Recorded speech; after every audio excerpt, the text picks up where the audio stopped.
সুধী দর্শক আসসালামু আলাইকুম। আশা করছি সবাই ভালো আছেন, সুস্থ আছেন এবং সুরক্ষিত আছেন। আপনাদের সবাইকে স্বাগত জানাচ্ছি। আমি ডক্টর আফরিন সুলতানা, আমাদের বাংলা ভিশনের সাপ্তাহিক স্বাস্থ্য বিষয়ক আয়োজন স্বাস্থ্য কথা অনুষ্ঠানে। আমাদের আজকে স্টুডিওতে বিশেষজ্ঞ অতিথি হিসেবে দুজন উপস্থিত আছেন। তারা হচ্ছেন অধ্যাপক ডক্টর তারিক আক্তার খান, যিনি কোলোরেক্টাল সার্জারি ডিপার্টমেন্টে আছেন মুগদা মেডিকেল কলেজ ঢাকাতে, এবং আমাদের সাথে আরও আছেন ডক্টর সিরাজুম মুনিরা, যিনি সহকারী অধ্যাপক হিসেবে আছেন reproductive endocrinology and infertility, DNCC dedicated COVID-19 হসপিটালে। আপনাদের দুজনকে আজকে অনুষ্ঠানে স্বাগত জানাচ্ছি। এবং দর্শক, আমাদের বিশেষজ্ঞ অতিথির পরিচয় পেয়েছেন। আমরা আমাদের এই অনুষ্ঠানে আপনাদের যদি কোনো জিজ্ঞাসা থাকে বা আমাদের অতিথির কাছে কোনো প্রশ্ন থাকে, সেটা আপনারা আমাদেরকে জানাতে পারবেন আমাদের অনুষ্ঠানের স্ক্রলে দেখানো নাম্বারে, এবং আমাদের সাথে যুক্ত থাকতে পারবেন ফেসবুক লাইভেও। ডক্টর তারিক, আপনার কাছ থেকে আজকে বিষয়ে আলোচনাটা শুরু করতে চাই। সেটা হচ্ছে কোলোরেক্টাল সার্জারি। খুব ভাস্ট একটা ডিসিপ্লিন এখন আমাদের মেডিকেল সায়েন্সে। সো এই কোলোরেক্টাল সার্জারি বিষয়টা আসলে আমাদের শরীরের কোন অংশের রোগগুলোকে নিয়ে ডিল করছে, এবং সার্জারিটা কেন এখানে ইম্পর্টেন্ট, সেটা আগে একটু জানতে চাই। আচ্ছা, কোলোরেক্টাল সার্জারি বলতে মেইনলি মলদ্বার এবং বৃহদান্ত্র বিভাগ বলে। বৃহদান্ত্র মানে কোলন এবং মলদ্বার মানে রেকটাম। জি। তো সাধারণ মানুষ অবশ্য কোলোরেক্টাল টার্মটা বুঝে না, বেশিরভাগই পাইলস বলে, যে পাইলস বিভাগ, যে কোনো রোগ হলে। কিন্তু আমরা আসলে পাইলস ছাড়াও আরও অনেক রোগ এই বিষয়ের মধ্যে আছে, যেমন ফিস্টুলা, তারপরে ফিশার, আরও পেলভিক ফ্লোরের সমস্যা, কোলোরেক্টাল ক্যান্সার। কোলোরেক্টাল ক্যান্সার মানে কোলন ক্যান্সার, রেকটাম ক্যান্সার, এগুলি। তো আজকে আমরা মেইনলি এই ক্যান্সার রিলেটেড কিছু কথা আমাদের দর্শকদের সাথে বলতে চাচ্ছি।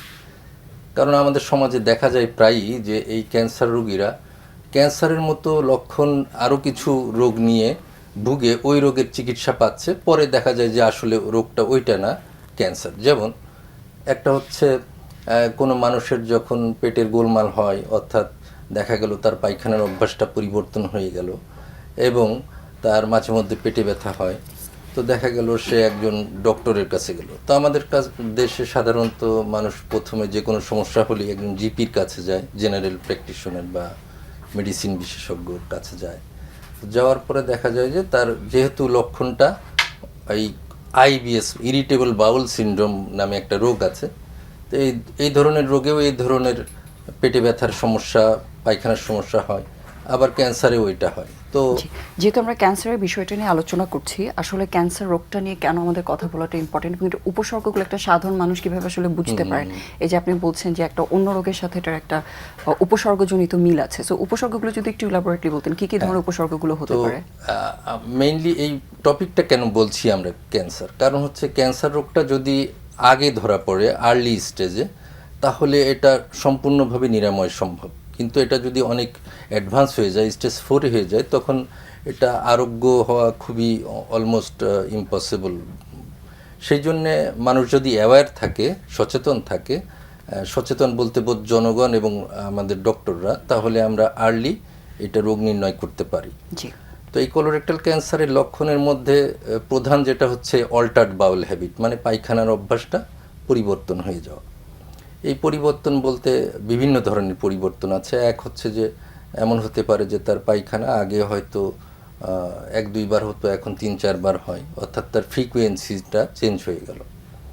আরেকটা হতে পারে যে তার কনসিস্টেন্সি, মানে এই যে স্টুলটা সফট বা আরও হার্ড, এইটা চেঞ্জ হয়ে গেল, এই ধরনের একটা প্রবলেম হয়।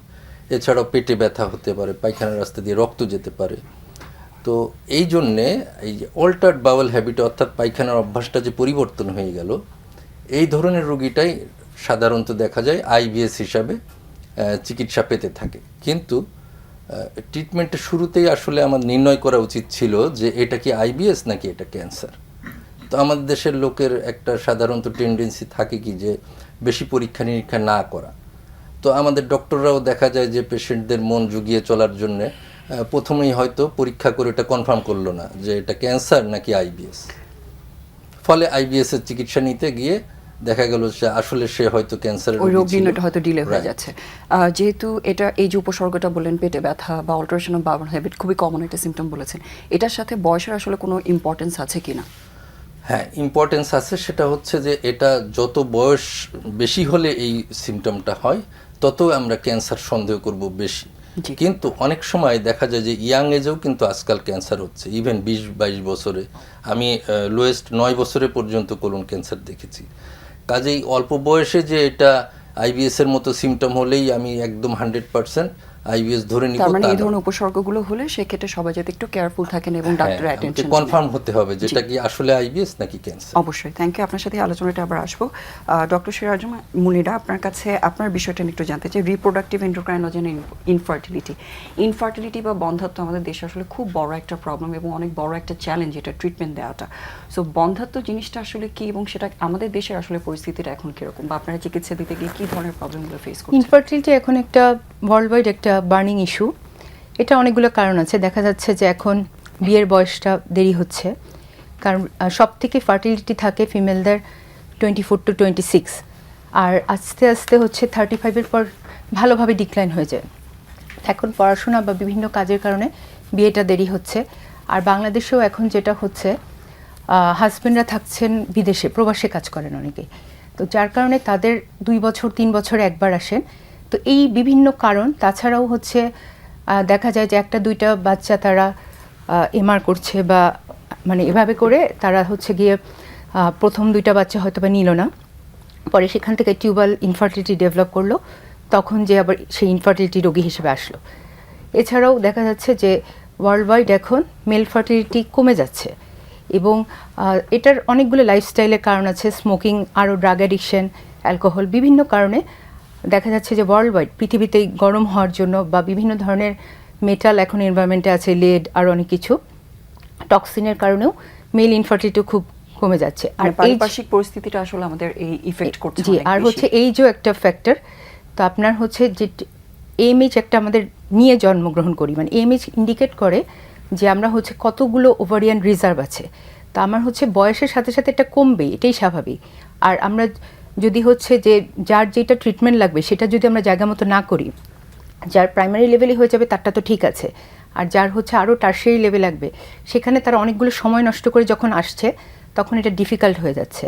আর আমরা ইনফার্টিলিটি বলতে বুঝি যে 1 বছর ধরে উইদাউট এনি কন্ট্রাসেপশন মেথড ছাড়া যদি হাজব্যান্ড ওয়াইফ একসাথে থাকে, তখনও যদি বাচ্চা না হয় তাহলে সেটাকে আমরা বলছি ইনফার্টিলিটি। সেটারও প্রাইমারি আর সেকেন্ডারি লেভেল আছে, মানে প্রাইমারি হচ্ছে একটা বাচ্চাও নেই, আর সেকেন্ডারি হচ্ছে যে আগে বাচ্চা হয়েছে কিন্তু এখন হচ্ছে না।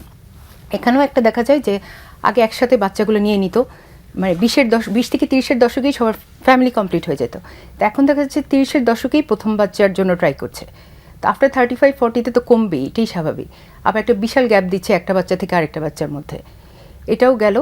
তাছাড়াও অনেকেই এখন 2 ডিস্ট্রিক্টে কাজ করে। ইভেন আমাদের লোয়ার ক্লাসেও, মানে নিম্ন শ্রেণী যারা, তারাও গার্মেন্টস কর্মী, তাদেরও বাচ্চা রাখা সমস্যা। প্রথম দিকে বাচ্চা হলে বাচ্চা রাখার ব্যবস্থা না থাকলে 1-2টা বাচ্চা অনেকে টার্মিনেট করছে, সেটা পরে দেখা যাচ্ছে তার ইনফার্টিলিটি হয়ে যাচ্ছে। তারপর বিভিন্ন ধরনের পেলভিক ইনফেকশন, এসটিডি, এগুলোও হচ্ছে টিউব ব্লকের ক্ষেত্রেও ভূমিকা রাখে। এরকম অনেক রিজন আছে, সবগুলো হয়তো এখানে বলে ইয়ে করা যাবে। যেহেতু একটা ফ্যামিলি বিল্ড করা বা একটা কনসেপশনের ক্ষেত্রে ছেলে মেয়ে উভয়েরই আসলে একটা রোল থাকে, কিন্তু আমাদের দেশের একটা ট্যাবুই হচ্ছে মেয়েদেরকে এই বিষয়টা নিয়ে সবসময় ব্লেম করা বা তাদেরকেই দোষারোপ করা যে তাদের কারণেই হয়তো বাচ্চাটা হচ্ছে না, বা বন্ধ্যাত্বের কারণ হিসেবে তাদেরকেই সবসময় বলা হয়ে থাকে। সো আসলে এখানে মেল পার্টনার যিনি আছেন তার রোলটাকে এবং তার চিকিৎসার বিষয়টা কতটুকু ইম্পর্টেন্ট, সেই বিষয়ে যদি কাউন্সেলিং করে আমাদের দর্শকদের কিছু বলতে। এখন আমরা এটা খুবই চেষ্টা করছি অ্যাওয়ারনেস তৈরি করার, কারণ প্রথম দিকে দেখা যায় যে হাজব্যান্ড আসেই না, আর বেশিরভাগ ক্ষেত্রে তারা বিদেশে থাকে। আর বিদেশে প্রবাসীরা তাদের লাইফস্টাইলে অনেক, মানে তারা হিটের মধ্যে কাজ করে, তারপর স্ট্রেসে থাকে, তাদের রিপোর্ট আমরা এখন যেটা পাই খুবই খারাপ থাকে। কিন্তু ইন দ্য মিন টাইম দেখা যাচ্ছে যে ওই ফিমেল পার্টনারের অনেক চিকিৎসা চলছে, এটা খুবই কমন। আর ফ্যামিলিতে মেয়েটাকেই সবাই মিলে দায়ী করতে থাকে, কিন্তু দেখা যায় যে অনেক ক্ষেত্রে কম্বাইন্ড থাকছে অথবা শুধুই হচ্ছে মেল ফ্যাক্টর। এবং ফিমেল ফ্যাক্টরে ইনফার্টিলিটি থাকলে যে হরমোনাল সমস্যা বা এন্ডোমেট্রিওসিস যেটাই আমরা বলি, সেটা ম্যানেজমেন্ট কিন্তু সহজ। আর মেল ফার্টিলিটি কিন্তু এতটাও সহজ না, মানে সেক্ষেত্রে মানে অ্যাজোস্পার্মিয়া মানে টোটাল শূন্য হয়ে যাওয়া, অথবা সিভিয়ার অলিগোজোস্পার্মিয়া মানে অনেক কম থাকা, এগুলোর ক্ষেত্রে কিন্তু আসলে আইভিএফ ইক্সি ছাড়া কোনো অপশনই নেই। তো সেই ক্ষেত্রে মানে মেল অনেক ইম্পর্টেন্ট। এবং প্রথম বুকিং ভিজিটে বা ফার্স্ট ভিজিটেই আসলেই মানে ছেলেদের একটা টেস্টে সিমেন অ্যানালাইসিসই করে ফেলা উচিত, কিন্তু এটা খুব কমনলি পাওয়া যায় যে ওরা করতেই চায় না, আমি পুরো ঠিক আছি, এই একটাই কথা। কিন্তু দেখা যাবে তারই অনেক বড় সমস্যা। আর স্মোকিং তো কম করে বেশি করে কোনো সময় করতো, এটা খুবই কমন। আবার এটা বলা ঠিক না, কিন্তু এসটিডিও দেখা যায় মেল ফ্যাক্টরেই বেশি পাওয়া যায়। তো সেটা কনসিকুয়েন্স অনেক বেশি। এক সময় তাদের হচ্ছে পুরো অবস্ট্রাকটিভ অ্যাজোস্পার্মিয়া মানে পুরোটা শূন্য হয়ে যায়। এবং এই বিষয়টাতে আসলে ফ্যামিলি মেম্বারদের সবার একটু অ্যাওয়ার হওয়াটা ইম্পর্টেন্ট যে দুই পার্টনারে একসাথে ট্রিটমেন্ট আর একটু বলতে চাই আমি যে মেল ফ্যাক্টর এখন আমরা নতুন আরেকটা সমস্যা দেখছি। তাদের অনেকেই দেখা যায় বয়সের একটা ডিফারেন্স আছে ওয়াইফের সাথে, সেখানে তাদের হচ্ছে মানে সেক্সুয়াল লাইফ মেনটেন করারও কিছু প্রবলেম দেখা যাচ্ছে, যেটা তারা কোনোভাবে স্বীকারই করে না। মানে এটা হয়তো বা কয়েক সিটিংয়ে চিকিৎসার পর তারা এই কথাগুলো বলবে। বা হচ্ছে যারা হাইপারটেনসিভ, ডায়াবেটিক বা বিভিন্ন ধরনের হার্ট অ্যাটাকও তো অনেকের হয়, তো দেখা যায় তাদের ওয়াইফগুলোর বয়সের ডিফারেন্সে তারা অনেক ইয়াং, কিন্তু এই সব কারণে তাদের ওই মানে এই লাইফটাই ঠিক মতো নেই। এই কথাটাও তারা সবাইকে বলে না বা ইউরোলজিস্ট বা কারোর সাথে কনসার্নও করে না। জি, সো কালেকটিভলি আসলে বোথ পার্টির একই সাথে ট্রিটমেন্ট নিয়ে সেভাবেই আসলে কারেকশনটা করে প্রপার ট্রিটমেন্টটা নিয়ে ওনারা এই প্রবলেমটা সলভ করতে পারেন। অনেক ধন্যবাদ। ডক্টর তারিক, আপনার কাছ থেকে যেটা জানতে চাই সেটা হচ্ছে যেরকম ক্যান্সারের কথা বললেন, এরকম অনেক রোগ আছে যেটাতে কোলোরেক্টাল স্পেশালি মানে মলদ্বারের রোগের একটা কমন উপসর্গ হচ্ছে রক্ত যাওয়া। সো এই রক্ত যাওয়াটা আসলে কি কি ধরনের হতে পারে এবং কি কি কারণে? ক্যান্সার তো একটা রোগ অবশ্যই, এটা ছাড়া আর কি কি কারণে আসলে মলদ্বার দিয়ে রক্ত যায়? আসলে আমাদের দেশে যখন মানুষের মলদ্বার দিয়ে রক্ত যায়, অর্থাৎ পায়খানার সাথে রক্ত যায়, তো প্রথমে সবাই ভেবে নেয় যে পাইলস। তো পাইলস ছাড়াও আসলে আরও অনেক রোগের মলদ্বার দিয়ে রক্ত যেতে পারে। তার মধ্যে কমন হচ্ছে অ্যানাল ফিশার, রেকটাল পলিপ এবং কলোরেক্টাল ক্যান্সার তো আছেই। এছাড়া ইনফ্ল্যামেটরি বাউল ডিজিজ, মানে এইটার মধ্যে দুইটা রোগ আছে, আলসারেটিভ কোলাইটিস, ক্রনস ডিজিজ, এগুলা। তো দেখা যায় যে মানুষ যখন এই রক্ত নিয়ে যায় কোনো ডক্টরের কাছে, বেশিরভাগ ক্ষেত্রেই সে প্রথম থেকেই পাইলসের চিকিৎসাটা শুরু করা হয়। কিন্তু পাইলস ছাড়া যে আরও রোগে এটা হতে পারে সেটা কিন্তু কনফার্ম করার নিয়ম।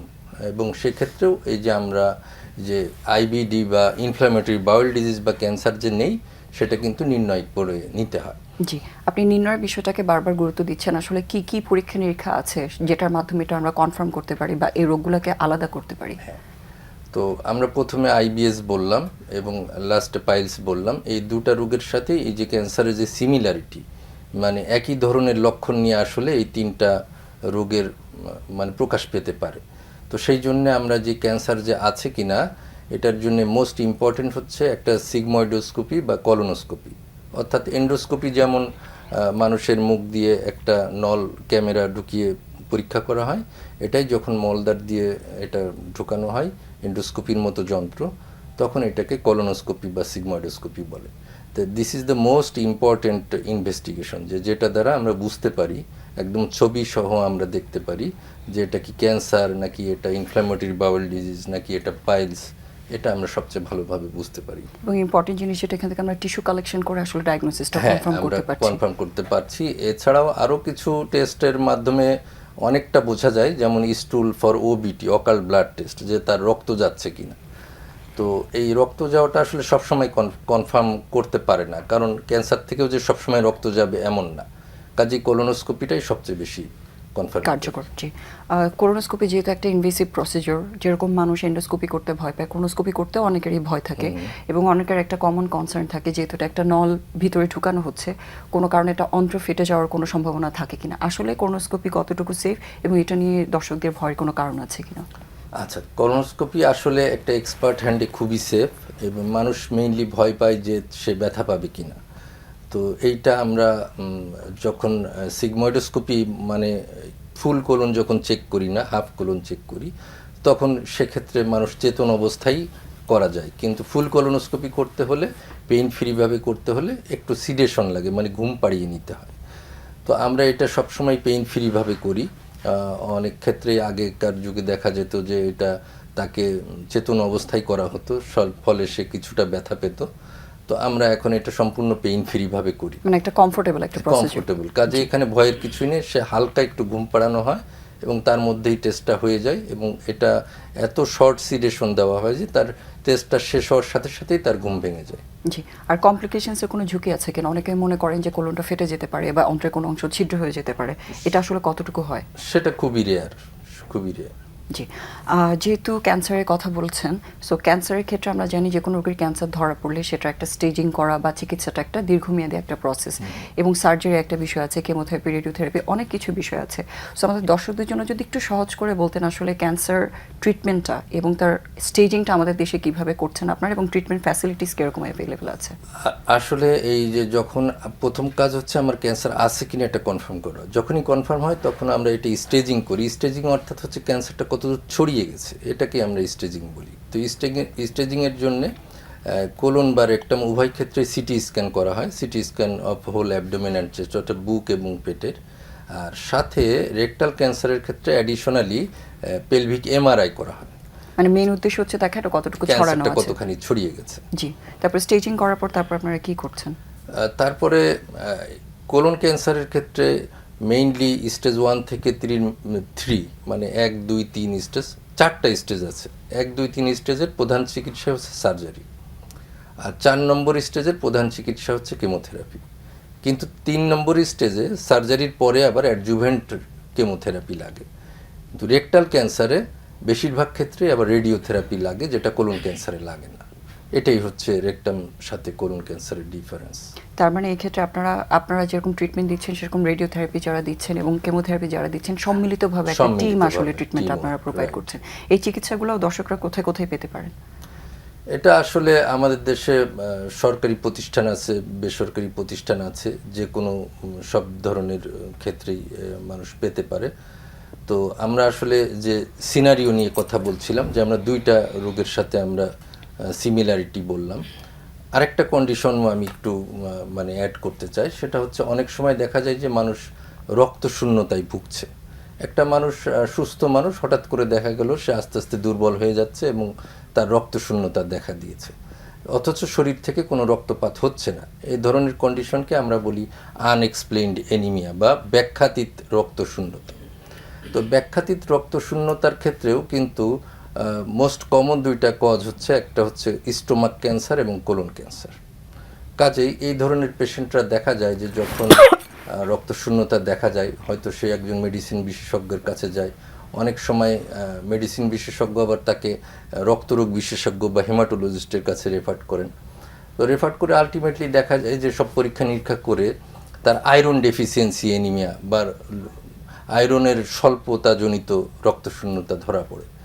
কিন্তু এই আয়রন ডেফিসিয়েন্সি অ্যানিমিয়া কেন দেখা দিল সেটা কিন্তু আর মানে কারো মাথায় আসে না বা এটাকে করা হয় না।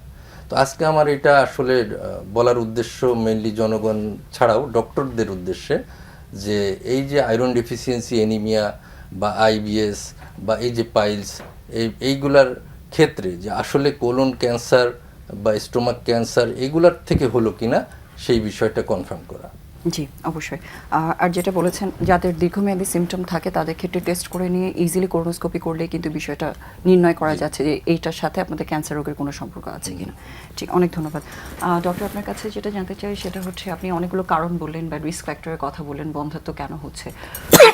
এই বন্ধ্যাত্বের ট্রিটমেন্টটা আসলে আমাদের দেশে কীরকম আছে? কারণ অনেকে, আমাদের দেশের মানুষের একটা টেন্ডেন্সি হচ্ছে পার্শ্ববর্তী দেশে চলে যাওয়া এই চিকিৎসার জন্য, এবং অনেকের একটু এই বিষয়ে আস্থা কম আমাদের দেশের ডাক্তারদের কাছে, যে চিকিৎসাটা হয়তো এখানে একটু ব্যয়বহুল বলছেন অনেকে। সো এই বিষয়টা নিয়ে আমাদের দর্শকদের আপনার কি জানানোর আছে?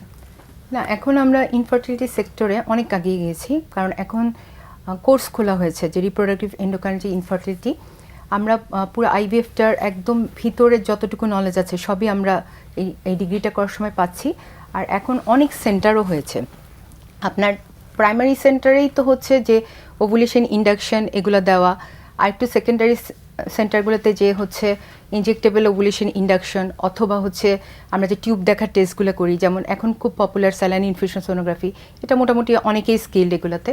আর এরপরে যেটা যে আইইউআই সেন্টার থাকা বা আইভিএফ সেন্টার থাকা, সেগুলো এখন খুব কোয়ালিটিফুল। যেমন আমি নিজে কাজ করি তো ল্যাবেট স্পেশালাইজে, এরকম ধরেন ঢাকায় খুবই ওয়ার্ল্ড স্ট্যান্ডার্ডের অনেকগুলো আছে, এবং এখানে সবাই এখন ভালো এক্সপার্টাইজ আছে সবারই, এবং আমাদের সাকসেস রেট অনেক বেড়ে গেছে। কারণ যেহেতু আমরা এটার ভিতরে থিওরি, তারপর রিসার্চ চ্যানেল এগুলো চলছে, আমরা ন্যাশনাল ইন্টারন্যাশনাল কনফারেন্সগুলোতে গিয়েও প্রেজেন্ট করছি, তো আমরা এই ব্যাপারটার মোটামুটি ভালোভাবে আমরা এটা স্কিলড এখন।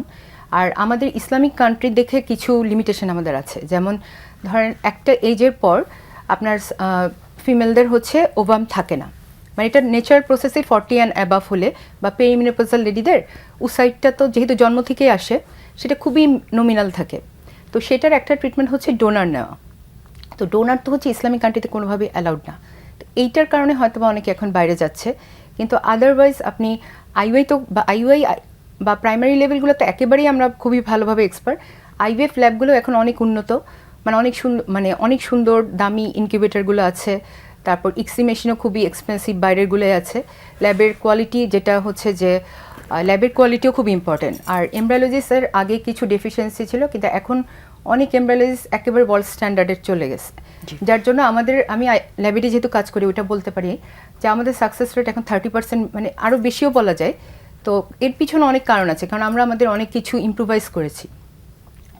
আর হচ্ছে যে এখন আমরা যে কাজটা আরেকটা ভালো দিক, পেশেন্টরা অ্যাকসেপ্ট করছে।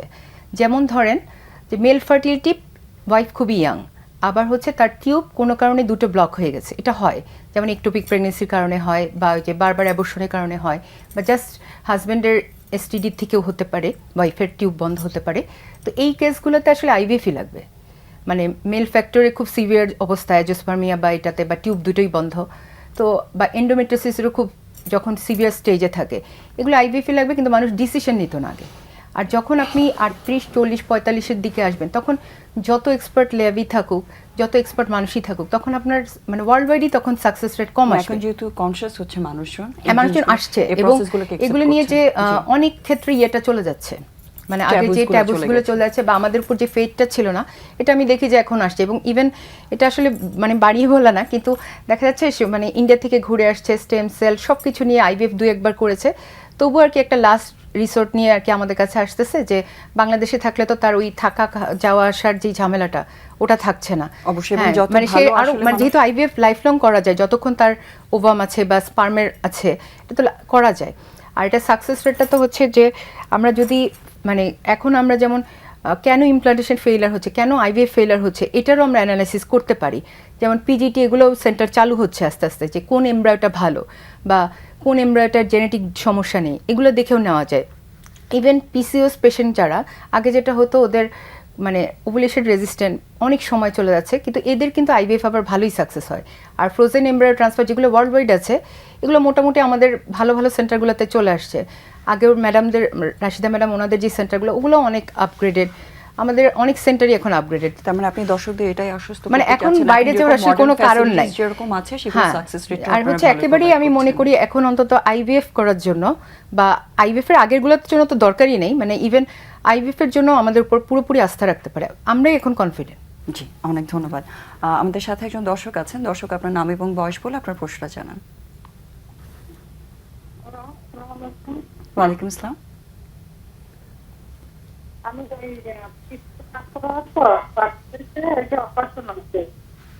অপারেশনের পর থেকে আমার বারবার বাথরুমে যাই, কিন্তু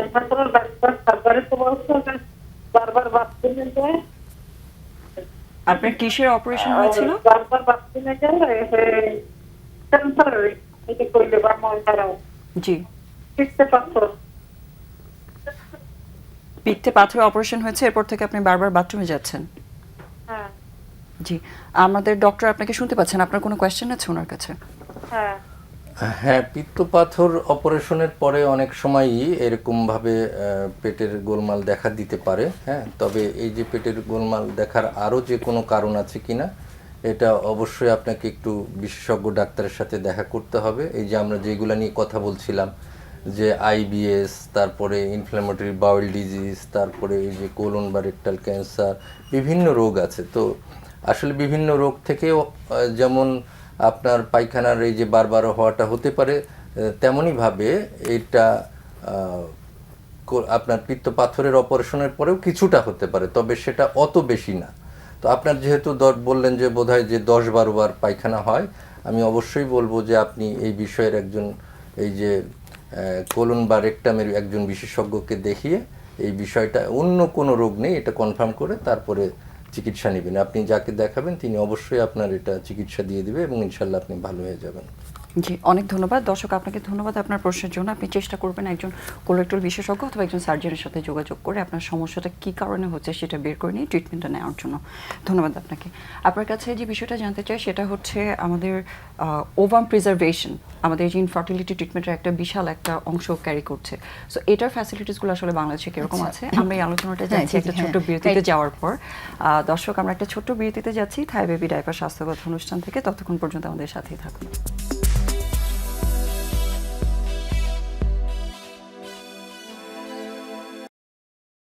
শুধু দর্শক, আপনাদেরকে আবারও স্বাগত জানাচ্ছি থাই বেবি ডাইপার স্বাস্থ্যকথা অনুষ্ঠানে। ধন্যবাদ আমাদের সাথে থাকার জন্য।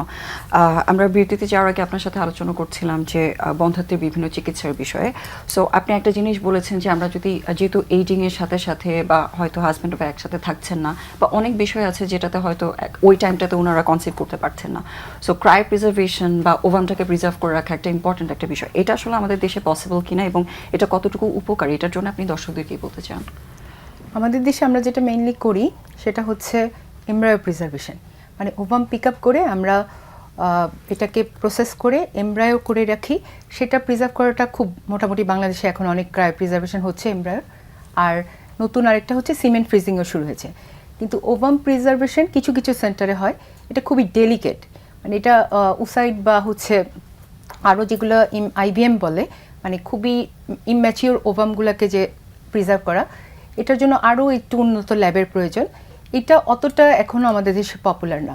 তো আমরা চেষ্টা করছি যে ওভাম পিক আপ করে সিমেন্টটা দিয়ে হচ্ছে গিয়ে ইয়ে করে ফেলা, মানে এমব্রায়ো প্রিজার্ভ করাটা খুব সহজ, এফইটি যেটাকে বলি আমরা, ফ্রোজেন এমব্রায়ো ট্রান্সফার। আর সিমেন্ট ফ্রিজিংটাও এখন যথেষ্ট পপুলার। আর এটার সুবিধা হচ্ছে যে অনেকেরই দেখা যাচ্ছে টেস্টিকুলার ক্যান্সার হচ্ছে অথবা কোনো একটা অ্যাক্সিডেন্ট বা খুবই সে অসুস্থ, তো তারা সিমেন্ট ফ্রিজিংটা অনেকটা ইজি। আর ওসাইড প্রিজার্ভেশনটা একটু ডেলিকেট ল্যাবের প্রয়োজন, তবুও শুরু হয়েছে সব কিছু। জি, আর এই প্রসেসগুলোর মধ্যে একটা ইম্পর্টেন্ট পার্ট হচ্ছে একটা সার্জিক্যাল প্রসিজার, যেটা আমরা বলি ল্যাপারোস্কোপিক প্রসিজার। সেটা আমরা ডায়াগনোসিসের জন্য বলি বা ট্রিটমেন্টের জন্য বলি, দুটো ক্ষেত্রে কাজে লাগছে। এটার এক্সপার্টিসটা আসলে আমাদের দেশে কিরকম এবং এটা কী কী ধরনের সেন্টারগুলোতে এটা অ্যাভেলেবিলিটি আছে? ল্যাপারোস্কোপি এখন খুবই জনপ্রিয়, সাথে আমরা আসলে হিস্টোস্কোপিও করি এবং আইভিএফ এর ক্ষেত্রে হিস্টোস্কোপির অনেক করতে হয়। তো ল্যাপারোস্কোপিতে আমরা হচ্ছে ডায়াগনস্টিক ল্যাপারোস্কোপি করে টিউব দেখি, তারপর এন্ডোমেট্রিওসিসের স্টেজ 1 স্টেজ 2 মানে প্রথম ধাপটাও ধরতে পারি। তারপর হচ্ছে টিউবাল কোনো ডিফেক্ট থাকলে, অ্যানাটমি যদি ডিস্টর্টেড থাকে সেটাকে ঠিক করা হয়। চকলেট সিস্ট বা যে কোনো ধরনের সিস্ট, কারণ ওভারিতে সিস্ট থাকলে তখন ওভাম পিক আপ বা এগুলোতে অসুবিধা হয়, সেগুলো আমরা ল্যাপারোস্কোপিক্যালি খুবই সুন্দরভাবে থেরাপিউটিক বা ডায়াগনস্টিক থেরাপিউটিক দুটোই করতে পারি। তারপর কোন ধরনের করতে পারছেন, সাথে ট্রিটমেন্টটাও করে দিতে এগুলোতে আমরা এখন যথেষ্ট এক্সপার্টাইজ হয়ে গেছে আমাদের। সরকারি হিস্টোস্কোপি করছি আমরা হচ্ছে যখন কোনো কারণে তার অল্প মাসিক যাচ্ছে বা আমরা টিবি সাসপেক্ট করছি, অথবা দেখা যায় একটা ডিএনসির পর অনেকেরই কিন্তু মেনস্ট্রুয়েশন বন্ধ হয়ে যায়, সেক্ষেত্রে আবার টিউব বন্ধ থাকলে হিস্টোস্কোপিক্যালি যদি সামনের দিকের অংশটা বন্ধ থাকে সেটা হিস্টোস্কোপিক্যালি ঠিক করা যায়। আর ফাইব্রয়েডও আমরা ল্যাপারোস্কোপিক্যালি রিমুভ করি, কারণ এই ফাইব্রয়েড একটা কমন টিউমার, নাম শুনেন মনে হয় প্রায়ই। তো ওইটা হচ্ছে থাকলে আসলে ইনফার্টিলিটিতে সমস্যা হয়, তো আমরা ফাইব্রয়েডের ট্রিটমেন্টটাও হচ্ছে ল্যাপারোস্কোপিক্যালি করতে পারি। আর যেটা একদম নিচের দিকে ঝুলে পলিপ থাকে বা সাবমিউকাস ফাইব্রয়েড থাকে, এগুলো হচ্ছে হিস্টোস্কোপিক্যালি খুব সুন্দরভাবে রিমুভ করা যায়। জি, এই চিকিৎসা পদ্ধতিগুলো সরকারি হাসপাতালে সরকারি হাসপাতালে হয়, ঢাকা মেডিকেল, সরওয়ার্দী, তারপর সলিমুল্লাহ, ঢাকার সবগুলোতে হয়। চিটাগাং মেডিকেলও খুবই উন্নতি হয়ে গেছে এগুলোতে। এখানে আলাদা আমাদের রিপ্রোডাক্টিভ এন্ডোক্রাইন অ্যান্ড ইনফার্টিলিটি ডিপার্টমেন্টই আলাদা আছে। তো মিনিমাল এসএস সার্জারি যেগুলো, এই ল্যাপারোস্কোপি হিস্টোস্কোপিতে সবাই অনেক এক্সপার্ট, বিভাগীয়গুলোতে সবগুলোতে এটা করা হয়। ইভেন পার্সোনালভাবেও অনেকে উপজেলা লেভেলেও এগুলো মানে ক্লিনিকে চলছে, ভালোভাবেই সবাই পারে এগুলো। মানে দর্শকদের জন্য এখন এই চিকিৎসাগুলো অ্যাপেল করাটা অনেকটা ইজিয়ার না, এটা করলে অনেক ধরনের সার্জারির যে সমস্যাগুলো, পেইন বা একটা লং টাইমের যে ইন্টারভাল হয়, আর মিনিমাল এসএস সার্জারিতে সে তাড়াতাড়ি বাসায় গেল আর ডায়াগনোসিসটাও বেশি ভালো হয়। জি, অনেক ধন্যবাদ। ডক্টর তারিক, আপনার কাছে এখন যে বিষয়টা নিয়ে জানতে চাই, আপনি অনেকবারই এই জিনিসটা মেনশন করেছেন যে বাথরুমের রাস্তার সমস্যাগুলোকে আমাদের দেশের মানুষরা সবসময় মনে করেন যেটা পাইলস রোগ। তো আসলে পাইলস রোগটা কি এবং এটা আসলে কি কি ধরনের উপসর্গগুলো হতে পারে এবং চিকিৎসার বিষয় এটা একটু জানতে চাই, যেহেতু রোগটা খুবই কমন। তো সেটার আগে আমি একটু, যে কথা হচ্ছিল ল্যাপারোস্কোপি নিয়ে, তো আমি একটু বলতে চাই দর্শকদের উদ্দেশ্যে যে এই কোলোরেক্টাল ক্যান্সারের অপারেশনও কিন্তু আমরা এখন ল্যাপারোস্কোপিক্যালি করছি, মানে মিনিমালি ইনভেসিভ টেকনিকগুলো, মানে এটা না কেটে কেটে ছিদ্র করে অপারেশন, ইভেন এটা আমাদের মুগদা মেডিকেলেও আমরা নিয়মিত করছি। জি। আচ্ছা, এখন আপনি জিজ্ঞেস করলেন যে পাইলস সম্পর্কে, তো এইটা আমাদের যে কমন যে ডিজিজগুলা এর মধ্যে একটা হচ্ছে অ্যানাল ফিশার। তো অ্যানাল ফিশার রোগটা হচ্ছে এই যে রক্ত যাওয়া ছাড়াও এর মেইন সিমটম আসলে ব্যথা হওয়া, মলদ্বারে দেখা যায় যে তার স্টুল পাস করার সময় ব্যথা হয়। তো এই অ্যানাল ফিশার রোগ আমরা বেশিরভাগ ক্ষেত্রেই প্রাথমিক অবস্থায় যদি কেউ আমাদের কাছে আসে তাহলে বেশিরভাগ ক্ষেত্রেই মেডিসিনেই এটা সেরে যায়। আমরা কিছু লাইফস্টাইল মডিফিকেশন দেই, তাকে কোষ্ঠকাঠিন্য পরিহার করতে বলি, যে পায়খানাটা মিডিয়াম, আমরা হচ্ছে বাংলায় যদি বলি যেটা মানে সফট এবং ফর্মড, বাঁকা কলার মতো যদি হয় সেক্ষেত্রে এটা ভালো থাকে পেশেন্ট। আর অনেক ক্ষেত্রে যাদের ক্রনিক বা দীর্ঘমেয়াদী হয়ে যায় সেক্ষেত্রে অপারেশন লাগে। অপারেশন সেটা ওপেন সার্জারি আছে, লেজার সার্জারি আছে, বিভিন্ন রকমের। আর পাইলস যদি বলেন, যেটা ডাক্তারি ভাষায় হেমোরয়েড বলে, তো সেক্ষেত্রে এইটার ওপেন সার্জারি আছে, এটা লেজার সার্জারি আছে, লঙ্গো অপারেশন বলে, স্টেপলড হেমোরয়েডোপেক্সি, বিভিন্ন ধরনের অপারেশন আছে। এই সব ধরনের ফ্যাসিলিটি এখন আমাদের দেশে বিদ্যমান। আর সব অপারেশন আসলে সবার ক্ষেত্রে প্রযোজ্য না। তো এই জন্য আসলে পেশেন্টকে আমরা তার হিস্ট্রি নেই, তাকে এক্সামিন করে আমরা তার জন্য কোনটা বেটার সেটা আমরা সাজেস্ট করি। জি, পাইলস রোগ হলে কি সবসময় সার্জারি দরকার আছে কিনা? না, অবশ্যই না। ওই যে বললাম যে প্রাথমিক অবস্থায় যদি আসে সেক্ষেত্রে বেশিরভাগ ক্ষেত্রেই মেডিসিনে এবং লাইফস্টাইল মডিফিকেশনে, শুধু মেডিসিন না, আমি বলবো লাইফস্টাইল মডিফিকেশন এবং মেডিসিন দুটার কম্বিনেশনে ভালো থাকে। যেহেতু লাইফস্টাইল মডিফিকেশনের কথা আসছে, তার মানে নিশ্চয়ই এটার কিছু রিস্ক ফ্যাক্টর আছে। সো বেসিক্যালি কাদের ক্ষেত্রে এই ঝুঁকিটা থাকছে যেগুলো মডিফাই করলে ওনারা পাইলস রোগ থেকে বেঁচে থাকতে পারে? মডিফিকেশনের মধ্যে দুইটা, একটা হচ্ছে কনস্টিপেশন এবং ডায়রিয়া অ্যাভয়েড করা। সেই জন্য আমরা কিছু তার খাদ্যাভ্যাসে পরিবর্তন বলি, সে কি ধরনের খায়, তার কি ধরনের মানে বাউল হ্যাবিট, সেটা নিয়ে আমরা তাকে মডিফাই করি। আরেকটা হচ্ছে আমরা বলি এক্সারসাইজ করা। এটার জন্য আমরা বলি যে অ্যাভারেজ সপ্তাহে 6 দিন 30 মিনিটস করে হাঁটাহাঁটি করা, দ্যাট ইজ এনাফ। আরেকটা হচ্ছে প্লেন্টি অফ ওয়াটার, প্রচুর পানি খাওয়া, শাকসবজি খাওয়া, এগুলো। জি, যেহেতু পাইলস রোগটা রক্তনালীর রোগ, অনেকের ক্ষেত্রে আমরা যেটা শুনি যে কিছু কিছু অ্যাক্টিভিটিস আছে বা কিছু কিছু কারণে হয়তো রক্তনালীর ফোলা বা রোগগুলো বাড়তি হতে পারে। পাইলসের ক্ষেত্রে এরকম কোনো বিষয় আছে কিনা, যেমন ওভারওয়েট, প্রেগনেন্সি বা লং স্ট্যান্ডিং কাজ করছে, এগুলো কোনো কিছুকে এফেক্ট করতে পারে পাইলসটাকে? হ্যাঁ হ্যাঁ, সেটা হচ্ছে ওয়েট লিফটিং, প্রেগনেন্সি, এগুলো তো আছেই। আর যাদের এছাড়াও যাদের দীর্ঘদিন ধরে কনস্টিপেশন অথবা তার ক্রনিক কাফ, কাশি হয়, অথবা তার প্রোস্টেটের সমস্যা আছে, তাকে বেশি কোদ দিয়ে পেশাব করতে হয়, এসব ক্ষেত্রেও পাইলস রোগটা বাড়ে। জি, আর আরেকটা বিষয় একটু জানতে চাই, সেটা হচ্ছে বারবার বাথরুমের রাস্তার সমস্যা, মানে বাথরুমের টাইপটা কীরকম সেটা নিয়ে আমরা ডিসকাশন করছি। সো আসলে এই কনস্টিপেশন এবং লুজ স্টুল, এই দুইটার ইম্পর্টেন্সটা কতটুকু, মানে বাউল হ্যাবিটের ইম্পর্টেন্সটা কতটুকু আমাদের এই কোলোরেক্টাল ডিজিজের ক্ষেত্রে? এটা খুবই ইম্পর্টেন্ট। আসলে আমরা বেশিরভাগ ক্ষেত্রেই করি কি, স্টুলের এই ব্রিস্টল স্টুল চার্ট একটা আছে, বিভিন্ন ধরনের, আমরা 7 ধরনের স্টুল ছবি সহ আমি কম্পিউটারে স্ক্রিনে মানুষকে দেখাই যে এই 7 টাইপস অফ মানে পায়খানা আছে, আপনার কোন ধরনের হয়। তো নর্মাল যে টাইপটা, সেটার থেকে তার ডিফারেন্স কত সেটা দেখে আমরা তার জন্যে, মানে প্রত্যেক পেশেন্টের জন্য আমরা ইন্ডিভিজুয়ালাইজড, মানে তার জন্য কি ধরনের চেঞ্জ দরকার সেটা আমরা মডিফাই করে দিই। জি, আর লুজ স্টুলের ক্ষেত্রে যদি কারো এরকম থাকে, আমাদের দেশে খুব কমন একটা সমস্যা আমরা যেটা দেখতে পাই, মানুষ বলে যে বাথরুমের সাথে আম যাওয়া বা রক্ত যাওয়া, যেটাকে অনেকে ডিসেন্ট্রি মনে করে থাকে, এইটা আসলে সেটাও ক্ষতিকর। তাহলে সেটার ক্ষেত্রে আমাদের দর্শকদের সচেতন করে কি বলতে চান, বা এই সে জিনিসটা থেকে? ধরনের রোগীকে আমরা বলি যে প্রথম যে অন্য কোনো রোগের কারণে যে হচ্ছে না সেটা কনফার্ম করা, এবং দেন হচ্ছে তাকে শাক আরও অ্যাভয়েড করা। আমরা কনস্টিপেশন রোগীদের শাক খেতে বলি, যাদের ডায়রিয়া হচ্ছে তাদের আমরা বলি শাক অ্যাভয়েড করা। কোনো রোগীর দেখা যায় যে গ্লুটেন সেন্সিটিভিটি থাকে, মানে গমের খাবার থেকে তার সমস্যা হয়, সেই ধরনের পেশেন্টকে আমরা বলি গমের তৈরি কোনো জিনিস খাওয়া যাবে না, রুটি জাতীয় জিনিস। এবং কোনো পেশেন্টের মিল্ক ইনটলারেন্স থাকে, তাদেরকে আমরা বলি দুধ অ্যাভয়েড করবেন।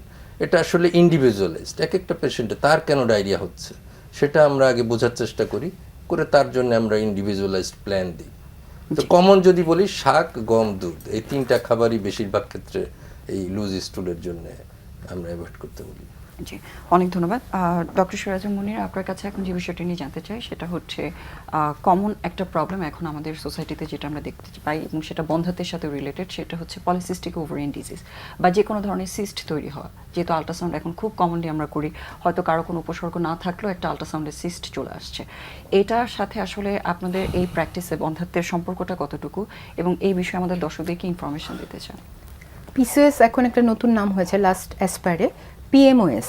মানে এই সিস্ট কথাটা বলার কারণে, বিশেষ করে ঢাকার বাইরে, আমার সিস্ট হয়েছে এই একটা কথা, অথচ এটা হচ্ছে একটা হরমোনাল আর মেটাবলিক ডিজিজ, যেটা লাইফ লং একটা চর এফেক্ট আছে। পিসিওএসটা মানে শুরু হচ্ছে সেই অ্যাডোলেসেন্ট বয়স থেকে, সেটার এফেক্ট যেতে যেতে একদম লেট লাইফে আপনার ischaemic heart disease, diabetes, obesity সব কিছুই হতে পারে। তো এখানে সিস্টটা মেইন জিনিসটা, ফলিকলগুলো ছোট ছোট থাকে, অনেকগুলো ফলিকল থাকে, এমএইচটা খুব বেশি থাকে।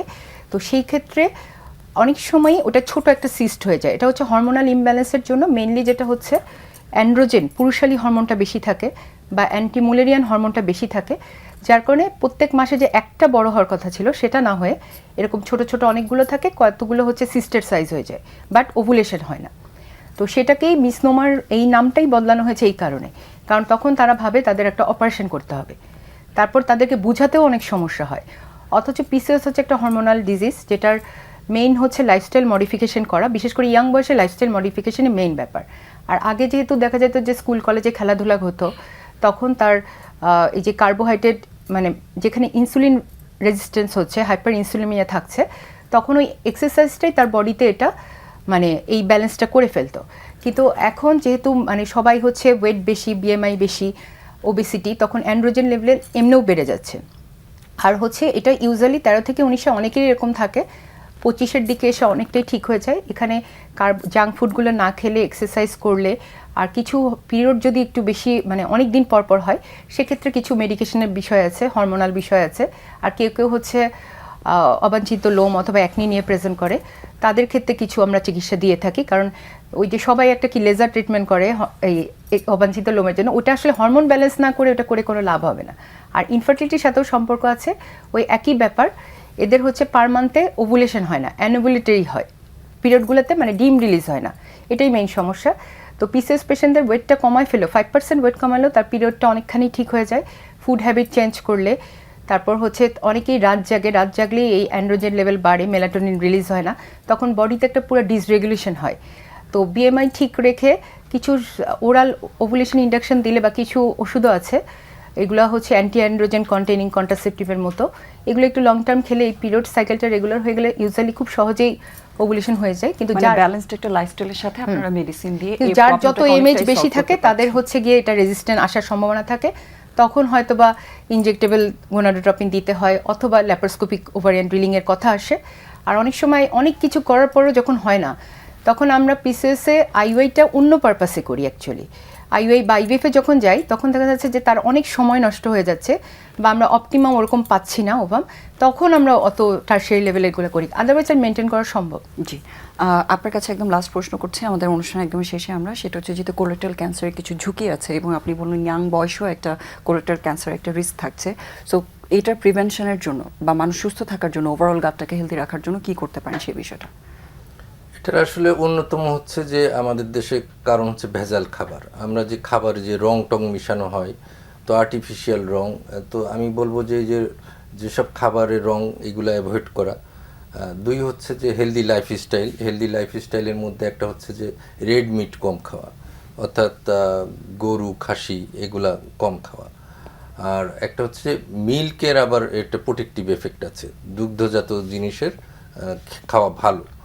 এবং ওই যে রেগুলার যে আমরা বললাম যে পায়খানার অভ্যাস যাতে ঠিক রাখা এবং এক্সারসাইজ করা এবং কিছু জিনিস অ্যাভয়েড করা, যেমন স্মোকিং, অ্যালকোহল, যেসবগুলা থেকে ক্যান্সার হয়। স্মোকিং যে শুধু লাং ক্যান্সার করে তাই না, শরীরের বিভিন্ন ধরনের ক্যান্সার করে। কাজেই এই জিনিসগুলো যদি আমরা রিস্ক ফ্যাক্টরগুলো অ্যাভয়েড করি এবং হেলদি লাইফস্টাইল মেনটেন করি, সেটাই ক্যান্সার প্রিভেনশন করতে অনেক হেল্প করে। জি, অবশ্যই, অনেক ধন্যবাদ। আর আমাদের দর্শকদের জন্য আপনি সচেতন করে খুব ছোট করে কিছু বলতে চাচ্ছেন কিনা, যারা বন্ধ্যাত্বতে ভুগছেন, একদমই শেষের দিকে 1-2 লাইনে বলতে হবে। না, যে কথাটা আমরা বলে থাকি যে বিয়ের পরপরই একটা প্রি কনসেপশনাল কাউন্সেলিংয়ে আসতে হবে।